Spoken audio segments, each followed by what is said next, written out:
Here at the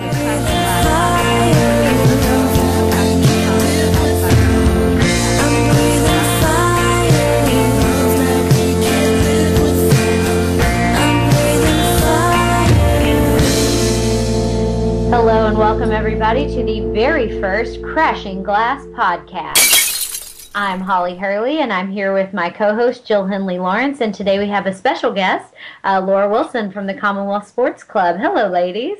Hello. So obviously, since it's our first podcast, I want to give a little bit of information about each of us so you know who you're listening to. My name's Holly Hurley Feather. And under some contexts, I typically go by Holly Hurley when I do podcasts. I am currently in the MBA program at Washington University in St. Louis, so I'm out west these days. I worked with Laura at the Commonwealth Sports Club for a while as a master level personal trainer, and I have my CSCS certification as well as my spinning certification, and have been a triathlon coach. Previous to that, I was actually a media producer for film and television, and I did my undergrad at New York University. And Jill? That sounds great, Holly. Thank you. My name is Jill Hindley Lawrence, and I also have it listed often as Jill Hindley. I live in Norfolk, Massachusetts, which is just about 20 miles southwest of the city of Boston. And I am currently here working part-time and raising home, partly home with my two young kids. My background is mostly in education. I went to undergrad for high school biology teacher and did that for about 5 years in a couple different high schools, both here in New England and then out west in Seattle. And then I also went on and I was a college admissions counselor, financial aid counselor at a couple local schools, local colleges here in the Boston area. So I did that for a few years as well, and went back and got a graduate degree in counseling, education counseling. So that's a little bit about me. Awesome. And obviously today our special guest, Laura. So Laura, tell us a little bit about yourself. I am Laura Wilson LeDuc. I also go by Laura Wilson in my business life. I have an undergraduate degree from Stonehill College in psychology. I did my master's work at San Diego State in sport and exercise psychology. I've been a certified personal trainer and group fitness instructor, various different classes that I teach for over 15 years. And as Holly said, I currently am at the Commonwealth Sports Club in Boston, and that's where I've been for the last 7 years. Awesome. And Laura, I know your master's degree was in psychology? It's sport and exercise psychology. Awesome. So you are pretty much the perfect person to be joining us for New Year's resolutions, because if anybody can coach people to reach a goal, it's going to be you, right? I hope so. I imagine, Laura, that you use that sports and exercise psychology degree a lot as a personal trainer. Oh, yes. The psychology part of it comes out more than anybody really expects. Yes, I believe it. And I think that's a great segue into kind of what the first part. I'll let Holly go with that. But we know that resolutions for New Year's has that huge psychological component of setting them and staying committed to them. Absolutely. And I mean, obviously, the beginning is a very good place to start, as they say. So talking about New Year's resolutions, that is especially true. At the beginning of the year, you're starting a new program. And obviously, what I've seen a lot of this year from my sources, we put out a poll amongst our friends and family and people who follow us online, and everybody said, fitness. I want to get fit. I want to run a 5K. I want to get skinny, this year. This is going to be the year. So how do they start, Laura? What's the first thing they should do? Well, everybody has to really decide what their goal is going to be, and it needs to be something that's realistic for them. I mean, if you have to lose 100 pounds, you're not going to do it by February 1st, right? So you need to take the time to really figure out what it is that you want, how you want to feel, how you want to look, and get personal with it. Just because your friend says that they want to run a marathon, that might not really be your goal. It might help you reach your goal, but you've got to figure out what it is you really want. I think that's the jumping off point anyway. So would you recommend starting with like your big fat goal, or would you recommend starting with like an incremental goal, something small and achievable? I actually think that you need to have the big fat goal out there. It should be something that's a sort of you make that goal and you sort of put it to the side and then start making small goals. And every small goal, whether it's like, what can you do this week that gets you 1 week closer to that big fat goal that's out there? That makes a lot of sense. And actually, Jill, you said something that I thought was really interesting as we were preparing for the show, about sort of the difference between starting and keeping up a program. Right. So, Laura, one of the things that with your degree in, psychology as it pertains to fitness and sports, I find it interesting when I think about the idea of personal training and working with people to reach their goals, that the beginning is kind of the easy part, I would think, for both, the client and the personal trainer, because you got that adrenaline. They're jumping in with 2 feet. This is their goal. And I just wondered about, as it goes on, as the weeks turn into, a couple months down the road, how do you keep them motivated? So, that idea of the initial motivation is often there when someone walks into a club and says, I'd like to work with a trainer to do X and Y, whatever their goals are. But how do you keep them motivated long term? And I think that question can also apply to the greater thoughts of New Year's resolutions in general. How do you keep them going so they don't become new week resolutions instead of New Year's resolutions? I think it goes back a lot to what Holly had said before. It's a small incremental goal in between the big goal that you're looking at. And you have to keep something kind of dangling out in front of you that you can reach, so that you can feel that sense of accomplishment and surpass one part of your goal to get to another part of your goal, so that you can continue to have a sense of accomplishment along the way. I think that's a really important part, because if you have something and you set something out for a year from now or 6 months from now, 6 months is a long time, and a lot can happen that can try to derail you between now and the end point. So you've got to really focus and keep your clients or keep your friends, family, whoever it is, focused on their goal as they get started, as they move through, and give them little things along the way to look forward to. What are, let's say an exercise plan, when someone comes in and they want to lose, say, a large amount of weight, what are some of those day-to-day things you tell them to focus on to kind of overcome the day-to-day challenge?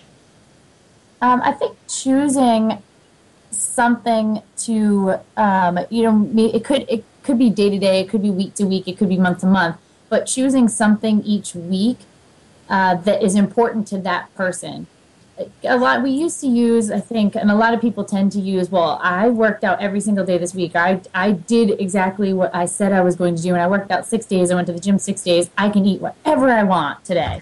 Generally, if weight loss is part of your goals, food should not really be part of your reward. Your reward should be something that is going to help you maybe get to the next level of your goal. So maybe it's a new outfit. Maybe it is a whole new playlist for your iPod. Something that you can focus on that will help you keep going towards whatever it is that goal is.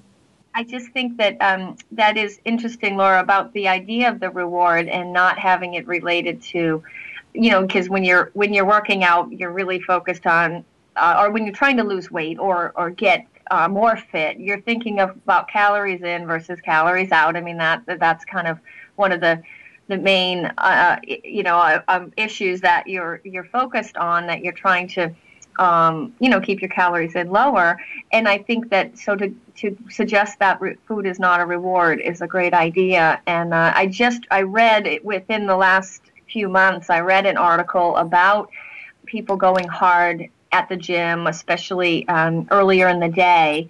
And it does sometimes make them, you do come out and you're hungry and you do need to replenish. But sometimes because they've already gotten their 45 minutes of hard cardio on the treadmill or whatever, and then they go and they say, well, now I'm going to go get, my latte, and then they get themselves a treat, a reward, and the study, or what the article I read said, they would have been better off not going to the gym in the first place, because the calories in versus calories out get blown up right there and then, and they're already behind the 8 ball. Yeah, I think that happens a lot with people, and if you've got to really get your mind around making changes in your whole life and not just not just going to the gym, but making changes that also support you going to the gym on a daily basis. Is it important also? I think sometimes when people start these New Year's resolutions, they think of them as isolated from the rest of their life. So I really like what you said about making it a part of your whole life. I think we've spent some time talking about this, but how important is it that people connect their fitness goals back to how they feel at work during the day? Very, very, very important, especially for someone who's fairly fit, that is trying to make some changes, wants to get more fit, and wants to maybe look better, feel better, whatever it is. It's really important to get them to get connected with their emotional side, because there are going to be weeks where if it is weight loss that's the goal, it tends to be 90% of people have some kind of weight loss goal. But if you get too focused on the weight itself, there are going to be weeks where you don't lose weight, or you go up a pound, or you go up 2 pounds even, especially for women. That happens a lot as we go through the month. So it's really important that they can connect with, I might be 2 pounds up on the scale, but I feel really good because I finished that 5K faster than I had a month ago. You got to get connected with that side of you, so that you don't get lost in the I've gained 2 pounds. What I'm doing is not working. Well, and go ahead. No, I'm sorry, Holly. Okay. I was just saying the holistic approach, I think, is it sounds like that's such great advice, I think, for people with a fitness goal for the new year.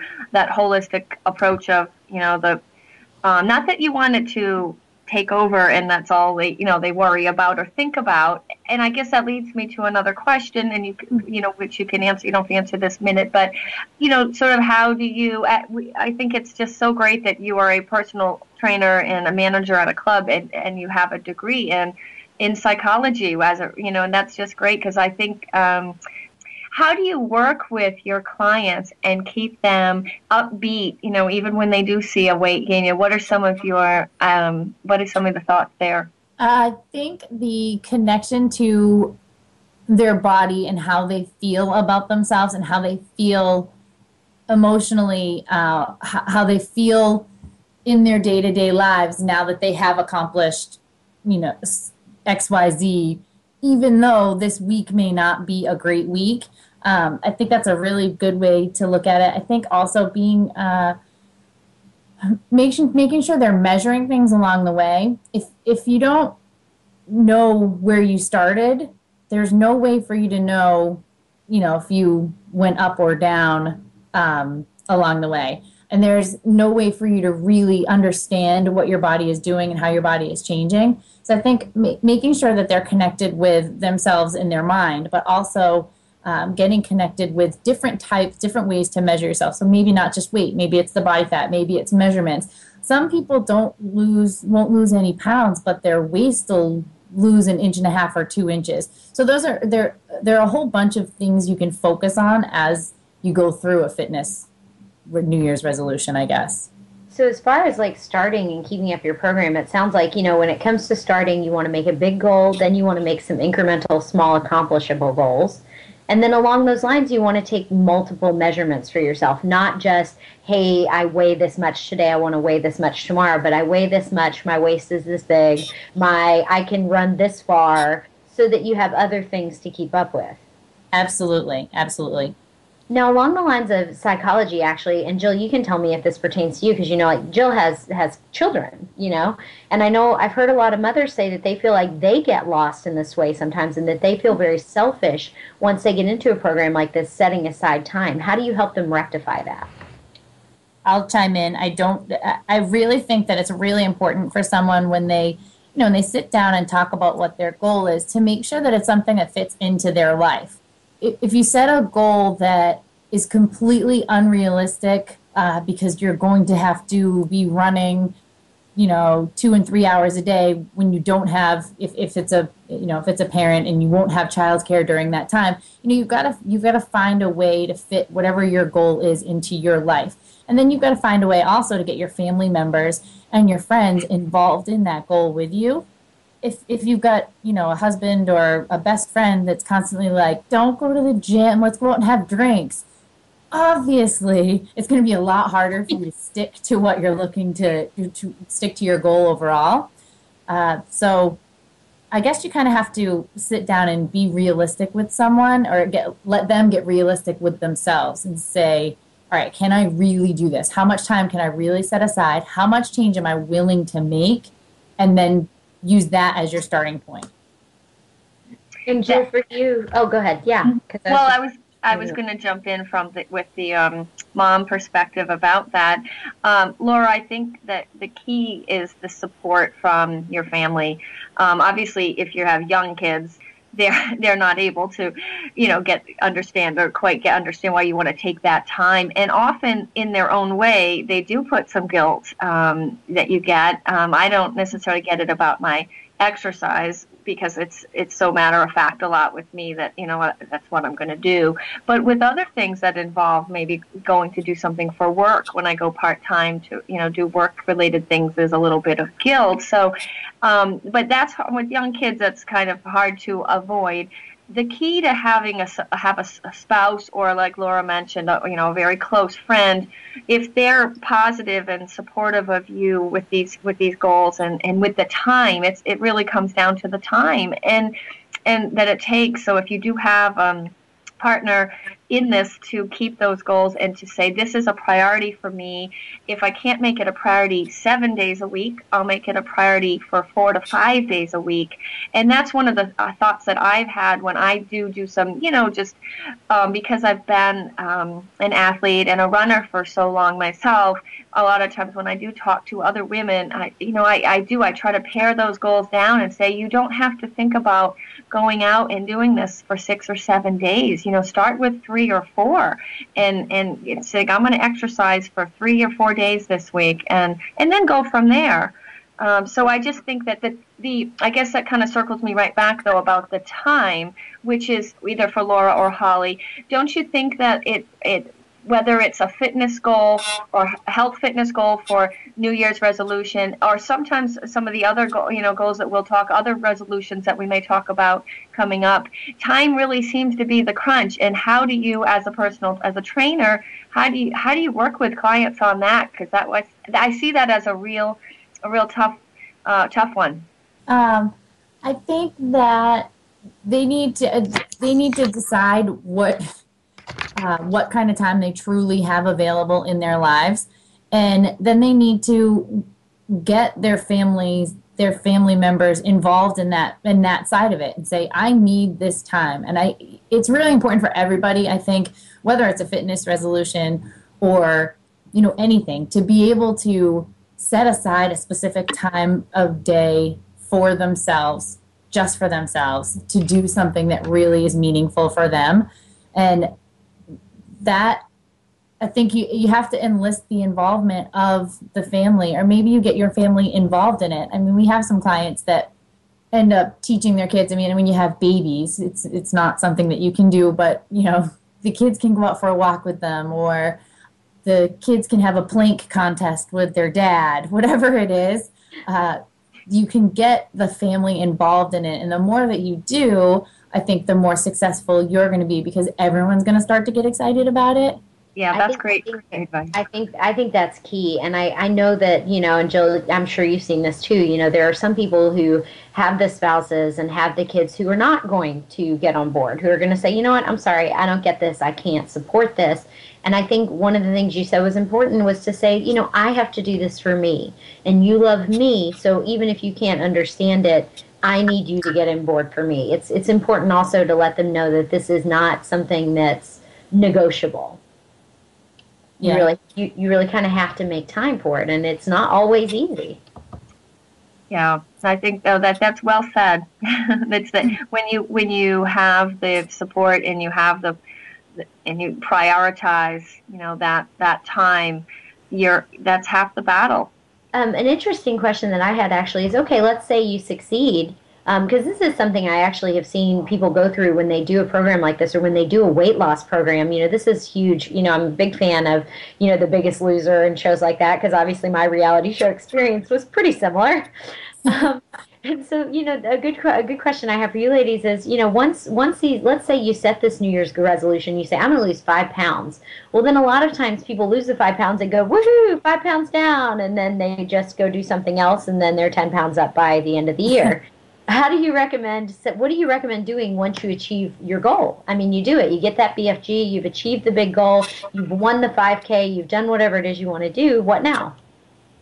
It's important to set yourself up knowing, if that 5K is looming and it's right in front of you, you need to know what you're going to do after. I think one of the biggest things is with goals and goal setting is that we say we want to do X, and then we don't really either write it down or plan the steps that you're going to take in between getting there. And then you also need to take steps after. So you want to lose 5 pounds, great, but do you want to lose 5 pounds and gain 10 more? Or do you want to lose 5 pounds and keep it off? So lose your 5 pounds. If you've done your planning, you've written everything out, you've decided how you're going to do this, then you also need to look ahead and say, all right, I want to keep this 5 pounds off. I like the way I look right now. I love the way I feel right now. These are the things that I'm going to do to continue to stay 5 pounds down. So you have to look at it. Before you hit that goal, you need to have already made up your mind and made your plan for what you're going to do to stay. So it goes back to that idea of the lifestyle, the holistic changes, and I think that seems to be the key when it comes to fitness goals and health goals, wouldn't you say? Yeah, absolutely. And also, what I really love about what you girls were talking about is, I think a lot of times people think, well, I'll do this and then I'll stop working. And as with most things in life, you wouldn't say, well, I'll go to school and get my MBA and then I'll have my MBA. You say, I'm going to go to school to get my MBA and then I'm going to get an internship. And then I hope that internship leads to a job. But if it doesn't, I'm going to go on interviews for my whole second year of school. And even while you're getting that first goal, you have to be already planning for the next one. And I think sometimes people don't think of fitness the same way they think of their career, which is this is not something that ends after the first goal is accomplished. That's just the beginning. And along those lines, I guess we'll move on to our second resolution. I know a lot of people have said to me, it's a recession. I'm having trouble managing my money. How do I keep my finances in order? Oh, yes, this is the ever. And I'm sure this. You guys hear this a lot at the gym because a lot of people state that as a reason they can't get healthy, where there's just no money, right. And coming from my MBA, obviously I now have some tools with which to manage these things, but a lot of them are things that people told me when I was younger. I think back to when I was living in New York and making $22,000 a year. I actually still have money in an account that in my IRA that I put in there during that time. I actually deposited like 20% of my paycheck, which was, on a paycheck that small, an enormous chunk, And I realized it's not about how much you're making. It's very important to first sit down and really take a look at how much is coming in every month. And then once you take a look at what you've got coming in, take a look at what you can't cut out. Bills that have to be paid every single day, things you can't put off, things you cannot suspend. And those things that can be suspended, for instance, being in school right now, my undergraduate debt is now suspended. And the federal government set that up. There are other ways to do that with other debt, but you have to ask questions about these things. So you have to figure out, what do I have to do now? What do I have to pay for now? Then you have to figure out, obviously, debt is a huge issue right now. Many Americans are in huge amounts of debt. That was a big part of the financial crisis. And, I actually give a shout out to my very favorite financial advisor on television, Suze Orman, who always talks about being debt free and how important that is. And when you're thinking about saving money or you're thinking about buying something, I know a lot of people want to invest in housing right now while the market is, at its what possibly is the lowest it's been in a very long time. That's a good goal, but it's only a good goal if all of your other debt is paid off. So before you start to make financial goals for 2012, start to look at the financial goals that you already have. Start to look at the debts that you already have. Take a look at what's coming in. manage your everyday expenses, the things that have to be paid now, and then look at what's left and see how much of your debt you can pay off and how much of your debt you can negotiate down. Start making phone calls and figure out what you can afford to pay every month on what you're making, and really make the argument to yourself about what's necessary and what can be paid off now. And that's going to make 2012 a much easier year. I mean, that's my recommendation as an MBA. I don't know if you ladies have any personal stories or anecdotes about how you're handling your finances right now, but that's excellent advice, Holly. I don't have anything to add specifically. I think that you said it well, and I think that one of the things that I just think that applies to this, the idea of managing finances and saving more. Sometimes a New Year's resolution would be, I want to save more money this year, or I want to put more money into my retirement account this year. And I think that one thing I found in general about resolutions is that the word resolution is such a hard black and white kind of word. It's like resolve. I have resolved to do this. And I think that one of the things I read when I was just researching before the show is a better word is intention. What are your New Year's intentions? Because it's a little bit softer, and it's like that idea of, like you were saying with fitness goals, breaking things into increments or baby steps, rather than thinking, well, I resolve to do this in 2012, and then feeling that if you're not meeting up to that goal that you set for yourself, that you're failing. And then just, it's so easy to do, when we're talking to Laura about weight loss or about fitness, then you just give up. Then you say, well, I'm giving up, and then you end up gaining weight during the year rather than losing weight, or you end up, saving less money than you even, or putting less into the retirement account than you had the year before, because you almost, you have to, I think it's important, I thought it was a neat word to think of an intention, which is a little bit less, a softer of an idea, and there's more room for slip-ups and failure, because that's inevitable. I agree with that. I think that people tend to dive in head first and say, I'm going to do this. I resolve to lose weight this year. I'm absolutely going to do it. I resolve to save money this year. And I think that everybody's going to have a bad day. Everybody's going to have a bad week. Everybody's going to have a month where they spend more money than they thought they were going to. But it doesn't mean you failed at your New Year's resolution or your New Year's intention. I think that it means that you need to readjust. You need to figure out how to make it work, because maybe you were too strict with yourself. Maybe you weren't really realistic when you looked at your finances, and there were bills that needed to be paid that you had to set money aside for. So it's a time when you don't get where you want to be, say in a day or a week. You need to look back and say, okay, what can I do differently to make sure that next month I don't feel the way I feel right now? And that can be applied to any resolution. I absolutely love that. And I love that especially where I love it where finances are concerned, for sure, because, that's the way the business world works. That's what the stock market is doing every day when things drop 10 points and raise 10 points. I mean, it's going to happen, and you adjust and you move on accordingly. They call it the theory of effective, or the theory of the true value of a dollar, the theory of the true value of a stock. But but what I love about that in the fitness context is I have struggled with this, and I know that I have had clients struggle with this, and I know, Jill, you definitely probably had athletes struggle with this, where they say, well, I'm just not getting any better, or, well, I sucked this week, or, well, that was the worst ever, I should just quit. Instead of asking the questions, what did you do differently today than what you did before?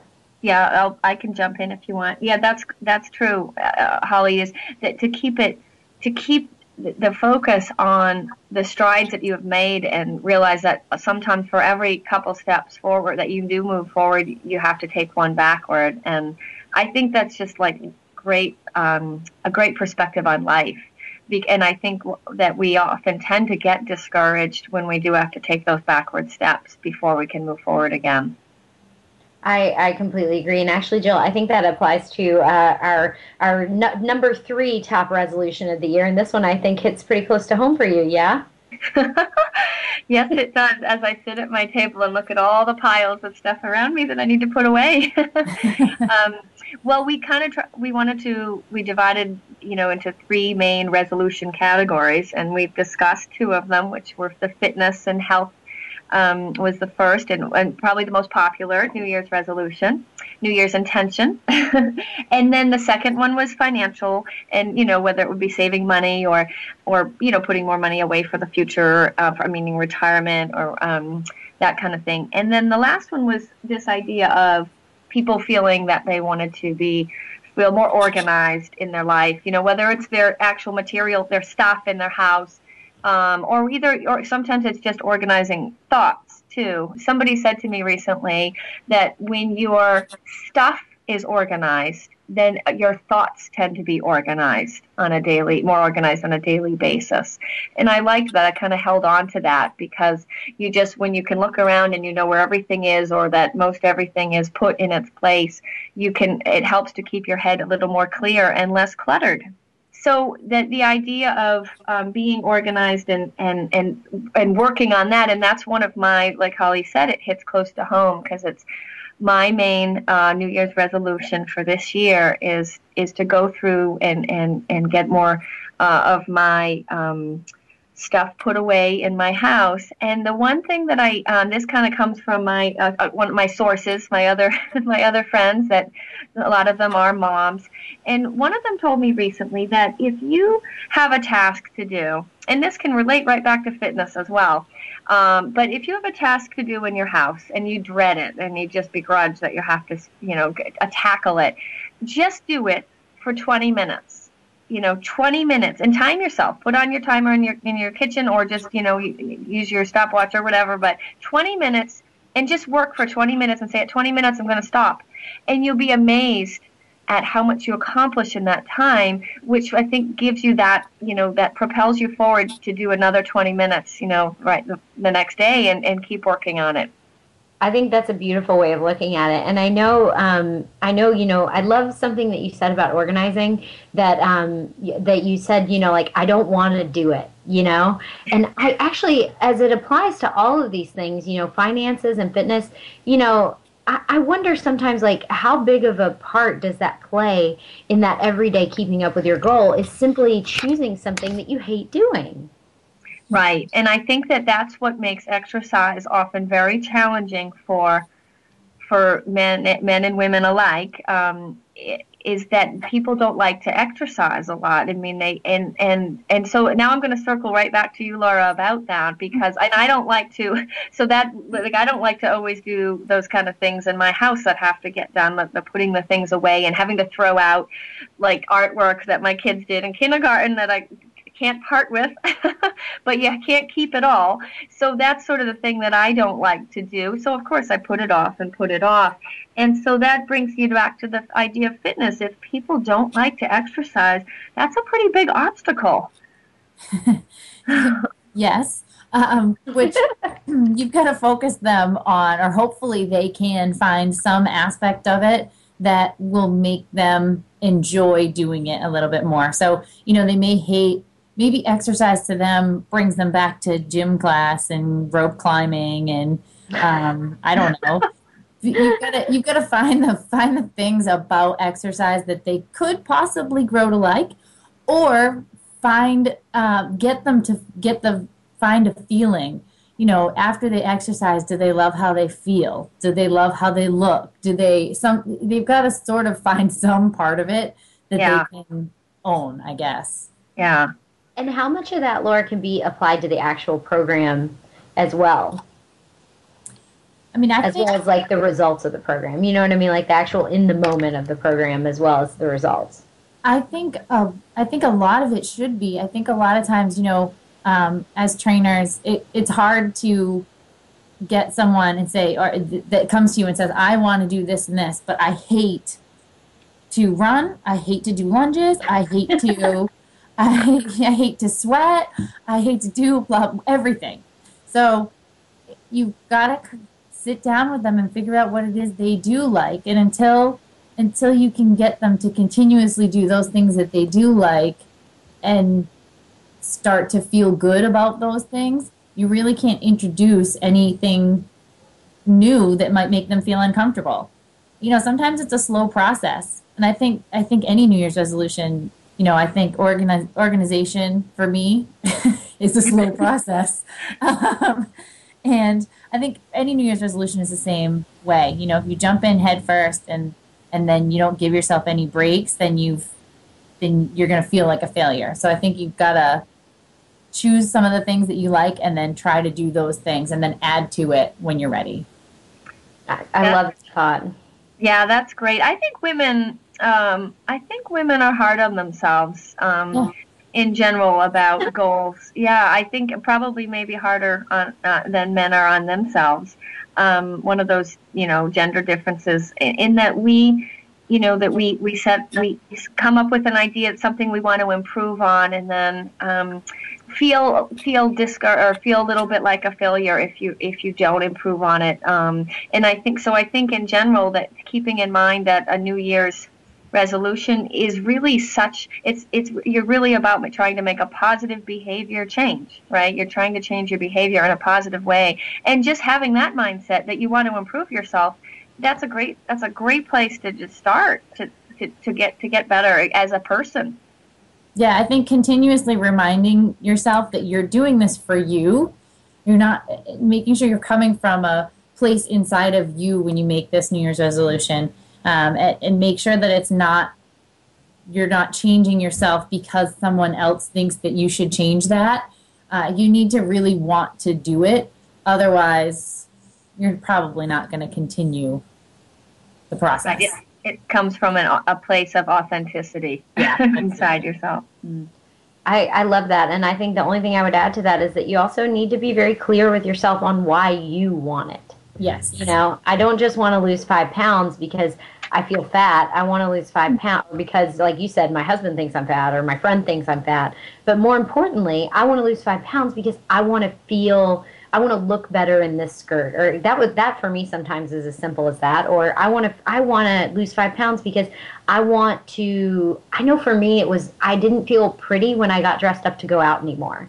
I never realized I had gained weight until I realized I looked in the mirror every day and I had like headaches, and then I didn't feel pretty.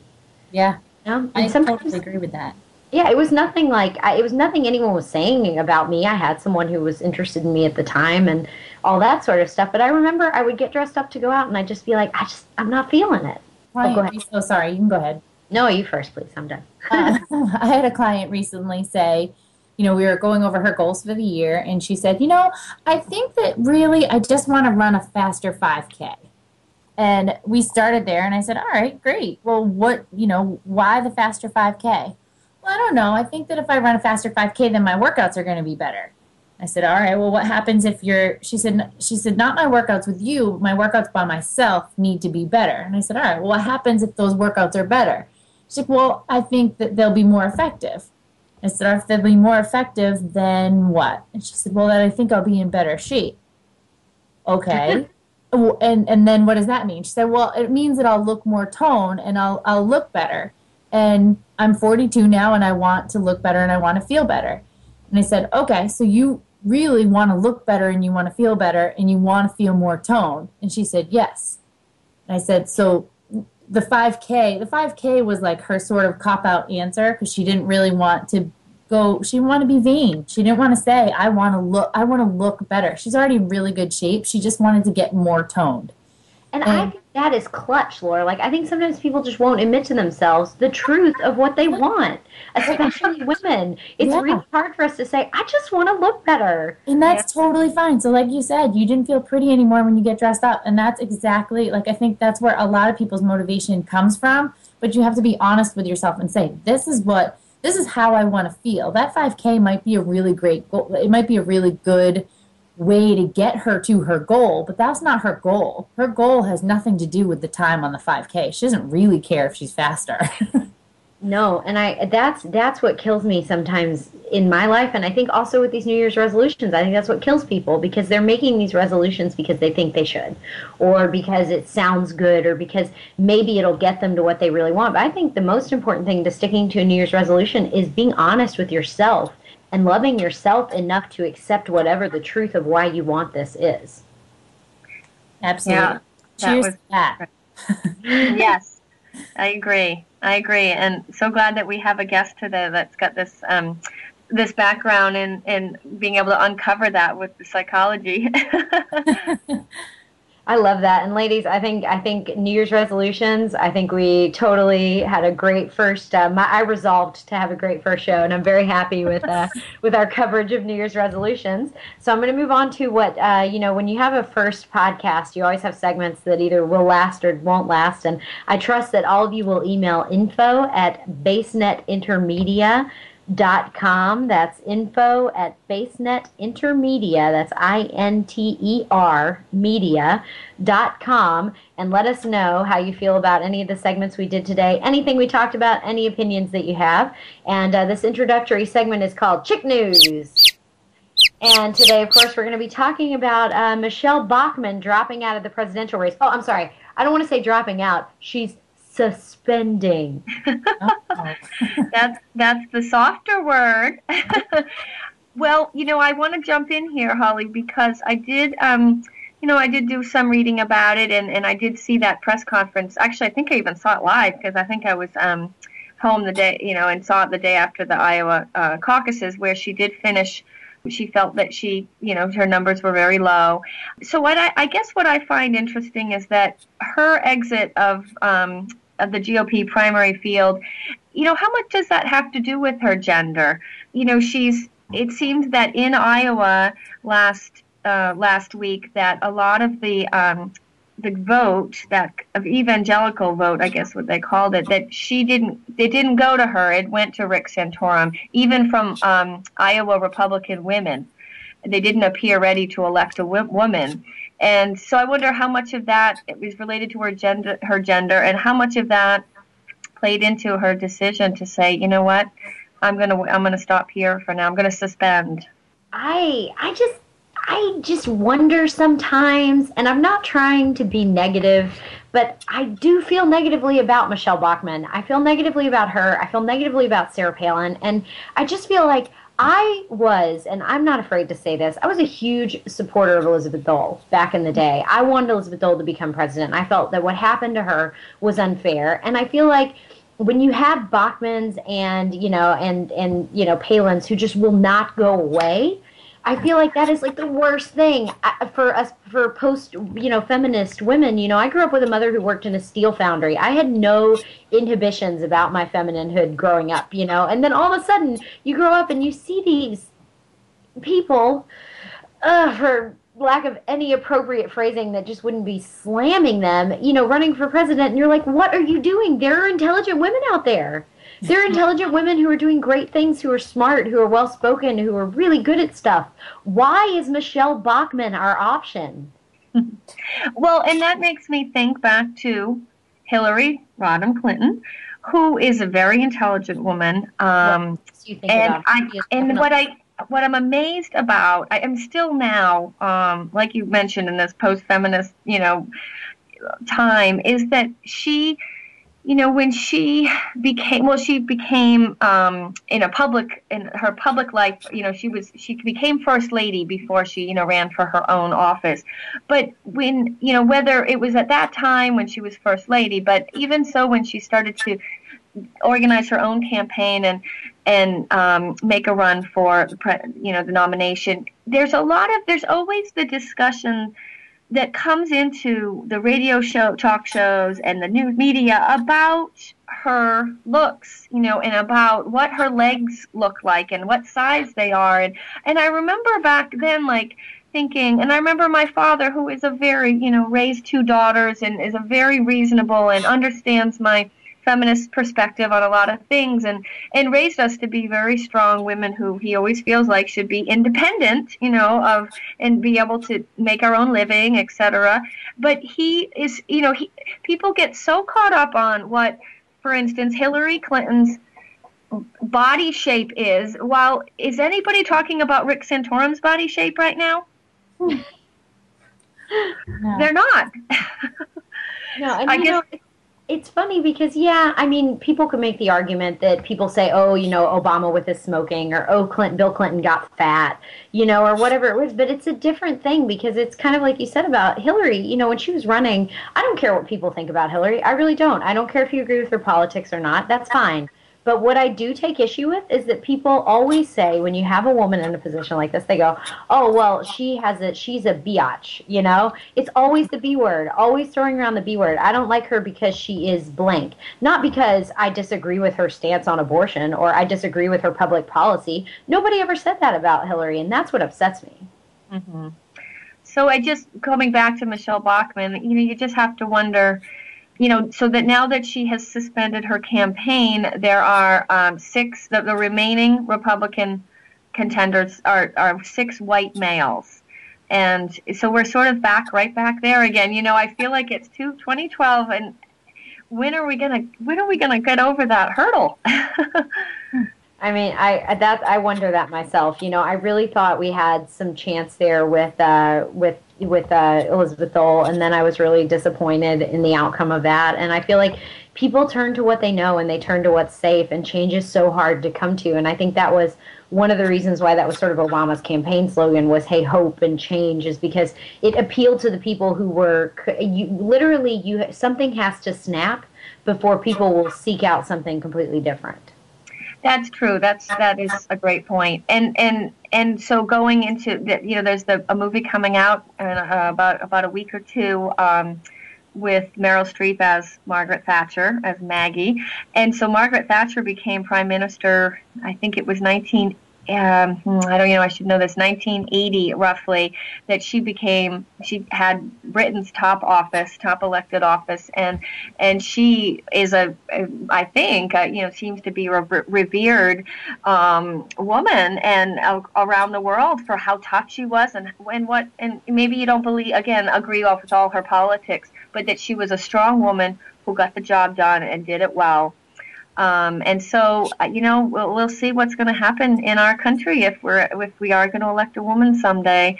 It seems that Michelle Bachmann being out of the race, makes you have to stop and say, well, it's not going to be this year. Laura, you've been awfully quiet during this. Any thoughts? No, I actually, I agree with you, Holly. You said something has to break before people will really collectively get together and vote for a change or really change something. And I don't know when that's going to happen. I don't know. Yeah, that's my whole thing is like you can't, those things have to happen organically. And it's like, hey, I'm waiting for it. I'm ready for it. I'm ready for my opportunity. Give me somebody good. I don't just want a woman president. I want I want an awesome first woman president. Yeah, no, that's a good, smart. Sorry, go ahead. No, you're right. It's not just having any woman. It's having the right one. Like you said, intelligence and just is so important. And there's so many women out there. And so that brings me right to Gabby Giffords. Today is the anniversary of her the shooting in Arizona, and I know that was recognized there with a huge service at the cathedral and a memorial service, and also remembering I think there were six people that died that day in addition to the injuries. Yep, 6 people killed and 13 wounded. And looking at this, one of the reasons that I am so moved by this commemoration is because I feel like, she survived this whole thing, which has been an uphill slope the whole way. But then to really add insult to injury, this person shot a lot of innocent people. And I feel like when she went there, she basically reached out and opened up, there's a vigil for the other people who died. It wasn't about, hey, I was injured, hey, my political career, hit a stump. It was, hey, there were other people hurt here who came out to support me, and that means something to me. Yeah, no, you're right. She's seems to be her and her family very selfless and also able to really come together during the hardest time, of their lives. So they had a day of remembrance today, and she was there, and also to remember I guess there was Ron Barber, who was one of her staffers, who he did survive 2 gunshot wounds, but she was there to remember the ones that didn't make it. Yeah, there was a federal judge shot that day and a 9-year-old girl. Oh, Right. So I think it's amazing. And for those of you who are there and experiencing this, my thoughts go out to you, and I just hope for the best going forward, not just for Gabby Gifford, but, for a country that's sort of in healing from stuff like this happening. And I just, all the best thoughts. There's just nothing more to say. Yeah. So as we move into our sort of final thoughts here today, I thought it'd be fun, since obviously it's our first podcast. I'm sure some of you are out there going, so crashing glass, why crashing glass? I know definitely the gentlemen I work with on As We See It, we're certainly like, what the heck is this about? That's my Fred impression. Fred, I hope you appreciated that. I know you're listening. What is that? I don't even know what crashing glass means. That sounds like nonsense.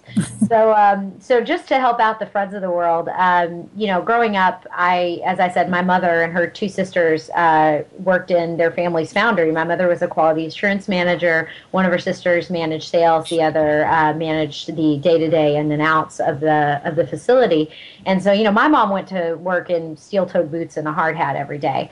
So the entire theory of a glass ceiling really didn't come to my mind until I was much older, until I had maybe my first job, and my mother said, oh yeah, people treat women differently. And I remember just being shocked.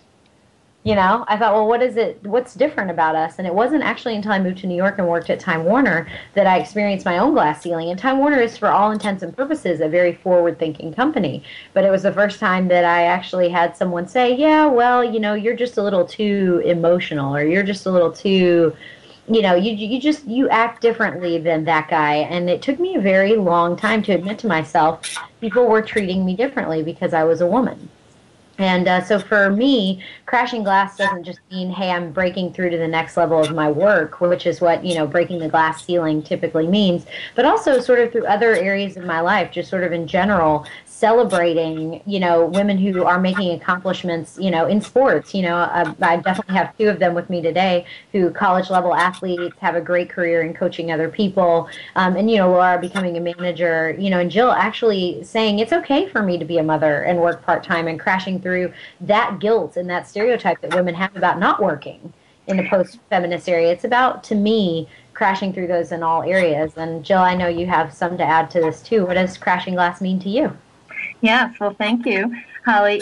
Well, you said that well. I think that your quote on breaking through any barrier. When we came up with that name, or when you came up with the idea of crashing glass, I threw it out to a very good friend of mine who is a career person, and she said, well, doesn't that just apply though to women at work? The glass ceiling and climbing the ladder in your professional life. And so when I thought back around that, and Holly and I discussed it, I realized that no, there is actually barriers in so many places. And as a part-time, stay-at-home mother raising my two kids, and just realizing that there's always stereotypes that you have to break through. And I feel like being a suburban mom, but yet not being someone who, I'm not a overly domestic person. I do what I have to do. I feed everyone so that everyone is healthy and everything here, but I don't like to, that's not my style. It's not the thing I like to spend my time on. I like to be outdoors. I like to do sports. And so it's interesting that so the crashing glass, even though for my interpretation of it at this time of my life, doesn't mean a glass ceiling in the strict, the old definition of it, or the old idea of it. It's more just, as Holly said, breaking through the barrier that you're faced with at this point of your life. Jill, during one of our first conversations, you said to me about, and this I thought was so apropos, and I know Laura will appreciate this as well. You're the mom that you were the girl, you were the athlete who used to go out and play football with the dudes on Sunday. You were not the one who sat at home and painted her nails. You want to go play football, you want to go outside. And now as a suburban mother, you can't do that. Those are other people's husbands playing football with other people's husbands. Right. Yeah. And I would think it'll be crashing glass for us, when there's a all-girl football league, all-mom football league out in the sun on Sunday, and you're like, hey, you stay with the kids. We're going to go play football. No, you're right, and I should get that going here in my town. But it's true. It was almost. I mean, I don't know if I want to use the word shocking but it was very surprising to me once I did stop working and therefore was home at how much I didn't fit in. And that there were these barriers that I hadn't ever had to face as a tomboy. You know, you could be a tomboy, and then as a high school kid, I was an athlete, and even though it wasn't quite as popular to be an athlete, it was on the up though. It was on the uprise, you know, and then from there it was just smooth sailing in that realm, you know, through where you could just be. You could do whatever, you know, you played football with the guys on the beach, whatever it was. And now, though, it's interesting. I really did go through a kind of a transition where I was like, oh, well, I can't, there's this barrier here that I didn't expect. So well, I think crashing glass is just a great term for, you know, what we want to do on this show. Well, and Jill, I want to mention you ran the 800, right? I did. And you also play basketball in college and in high school? Basketball was just high school, middle school, high school, that. But I did do track and field and cross country and all the way right through college, yes. At University of Maine, and you also coached for a year, yeah? I did, yeah. So I have a lot of experience with cross country and track and field, with both being a competitor and a lot of different events and races and stuff over the years. And then I also went back and coached at Maine for a season, and also coached high school. I've coached a lot of high school kids as well. That's awesome. Yeah, that's one of the reasons I was so excited about having you on the podcast is you've sort of accomplished a lot of areas that it's difficult for women to do all of those things in one lifetime. And I feel like you have done so much of it. I think you're a good person to talk about this for sure. And obviously, Laura, I want to hear your thoughts on Crashing Glass as well as our very first ever guest. What does it mean to you? I think that it sounds like we all grew up very similarly. I mean, my parents owned a business where, you know, they did small engine repairs and stuff like that. And when I was a little kid, I was right next to my brother taking chainsaws apart and cleaning them out. Like I never... Oh, that's great. And I had a snowmobile when I was 3, and I rode dirt bikes and all of that stuff. So I guess, you know, I'm sort of with the two of you where I never really... There was no glass ceiling when I was a little kid. Whatever the boys did, I did. And my mom never looked and said, you can't do that because you're a girl. We did the same things. We drove cars in the woods and like all that stuff. So it's interesting now when we get later on in our lives where we sort of get put into a stereotype that we never were involved in before. So I think it's a really interesting name for your program. I think it's great. Awesome. Thank you, Laura. Yeah, thanks for being a part of our very first program. We're excited. Thanks for having me. It was fun. Awesome. So obviously, those are our final thoughts. We would love to hear what your final thoughts are out there listening. And if you want to communicate with us, right now we're on the BaseNet email address, info@basenetintermedia.com. Please write in. Please tell us if you hated what we said, if you loved what we said. You know, the best of the best will end up on future programs. Tell us what you want those to be. We're new. We're open to suggestion. And we're just excited that you're listening. And thanks, girls, for joining me. Thank you, Laura. Thank you. And thank you, Jill. I appreciate you both. So, from us here at the Crashing Glass podcast, have a great week. Both our logo and our theme song are provided by Marissa Levy at marissalevy.com. We'll talk to you next week.